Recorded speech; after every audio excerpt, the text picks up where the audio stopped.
2025년 4월 9일 3년후 연구소 비트코인 시장 분석입니다. 미국의 상호 관세가 드디어 발효되기 시작했습니다. 한국에 부과하겠다고 했던 25% 관세율은 그대로 발효가 됐고, 중국에 부과될 예정이었던 104%라고 하는 다소 비현실적인 관세율도 그대로 적용이 됐습니다. 어제 미국 주식시장 초반에는 8만 달러 부근에서 횡보했었던 비트코인 가격은 시간이 지나면서 점차 빠른 하락을 하기 시작을 했고, 결국 7만 6천 달러 수준에서 마감을 했습니다. 다우존스나 S&P 그리고 나스닥 같은 경우도 2%에서 3% 정도 장전에는 상승을 기록했는데, 결국 시간이 지나면서 마이너스 1에서 마이너스 2% 정도 하락으로 마무리가 됐습니다. 아무래도 관세 발효일 하루 전에 협상에 나왔던 일부 국가들, 한국이라든지 일본이라든지 이런 주요 국가들에게 관세 부과를 좀 유예해주지 않을까, 시간을 좀 주지 않을까 하는 예상을 했었는데, 아마도 많은 시장 참여자들 역시 저와 비슷한 생각을 했던 것 같고요.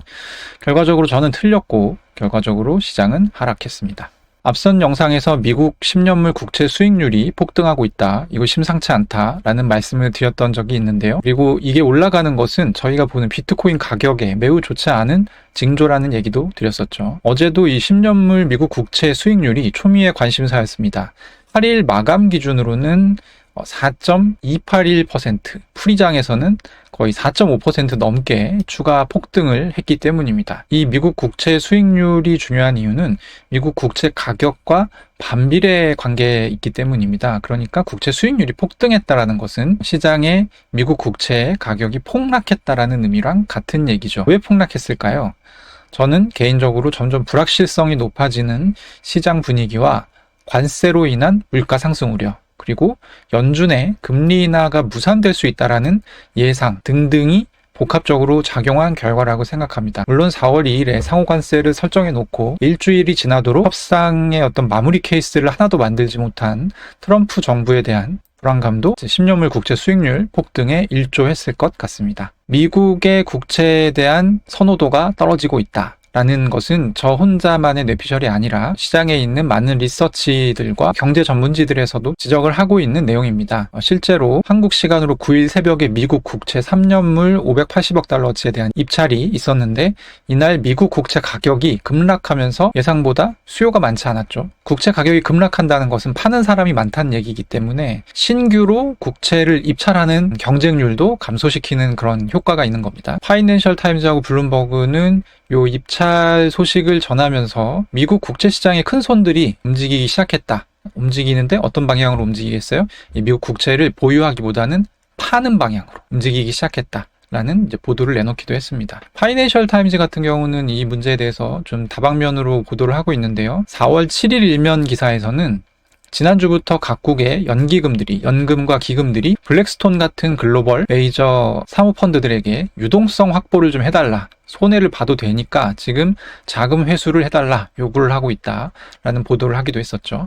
이 유동성을 확보하려면 가지고 있는 자산을 무조건 매각을 해야 됩니다. 10년물 미국채는 그렇게 하기 굉장히 좋은 수단 중 하나죠. 관세 불확실성 관련해서 지금 가장 좀 주목을 받고 있는 나라는 역시 중국이죠.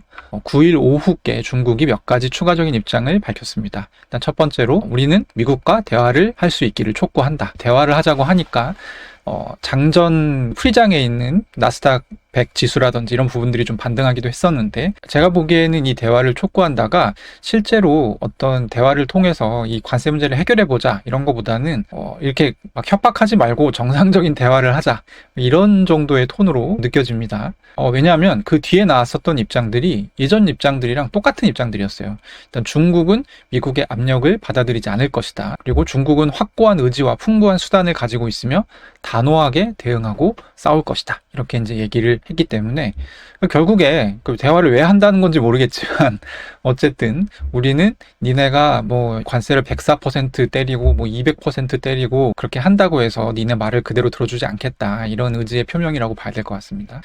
흥미로운 부분 중에 하나는 이 풍부한 수단이라는 부분인데, 이 풍부한 수단이 뭐냐? 이 풍부한 수단이란 전방위적인 환율 통제를 의미하는 것으로 보입니다.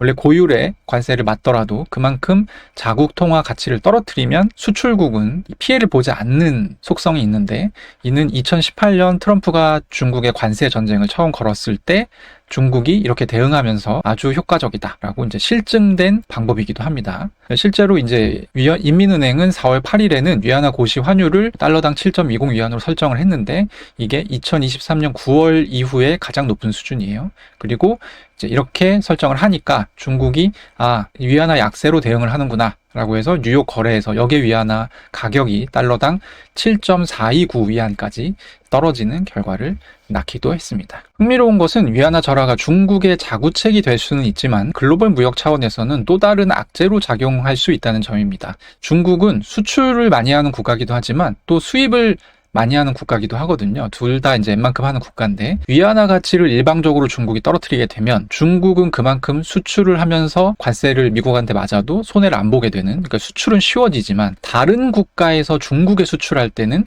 그만큼 어려워지게 됩니다. 왜냐하면 수입 가격이 올라가기 때문에. 그러면 사람들이 물건을 사지 않겠죠. 그러면 수입하는 그 수요가 떨어질 거고, 그러니까 결국에 중국에 수출하기가 어려워진다는 얘기죠. 한마디로 정리를 하자면 위안화 절하는 전반적인 글로벌 무역 비용 증가로 이어질 가능성이 상당히 높다라고 보면 되겠습니다. 네, 그럼 비트코인 가격은 어떤 방향으로 흐르게 될까요? 일단 개인적으로 눈에 들어오는 지표 중에 하나는 비트코인 현물 ETF 순유입, 순유출입니다. 이 비트코인 현물 ETF가 최근 들어서 관세일 발표 이후에 연일 순유출을 일으키고 있어요. 현물 ETF는 지난해 1월부터 비트코인 가격 상승의 한 축을 담당해 왔었는데, 현재 시장의 현금 선호 현상이 워낙 뚜렷하다 보니까 여기서도 일종의 유동화가 일어나고 있는 것 같습니다. 그래서 이제 누군가 ETF에 현금을 넣었던 것을 지금 이익 실현을 해서 현금을 빼고 있다라는 그런 얘기죠. 비트코인 가격이 오르기 위해서는 누군가 어쨌든 사야 됩니다. 그런데 최근 분위기가 국채도 팔고 금도 팔고 다 팔아서 지금 달러화 유동성을 확보하는데 시장 참여자들이 좀 집중을 하고 있는 그런 분위기인 것 같거든요. 이런 분위기에서는 사실 가격이 쉽게 오르기는 어렵겠죠.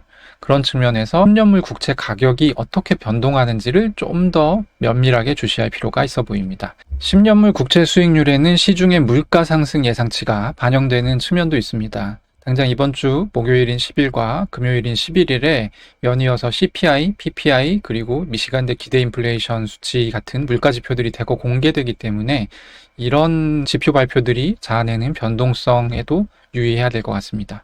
오늘의 분석은 여기까지입니다. 3년후 연구소 구독과 좋아요 그리고 많은 관심 부탁드립니다. 감사합니다.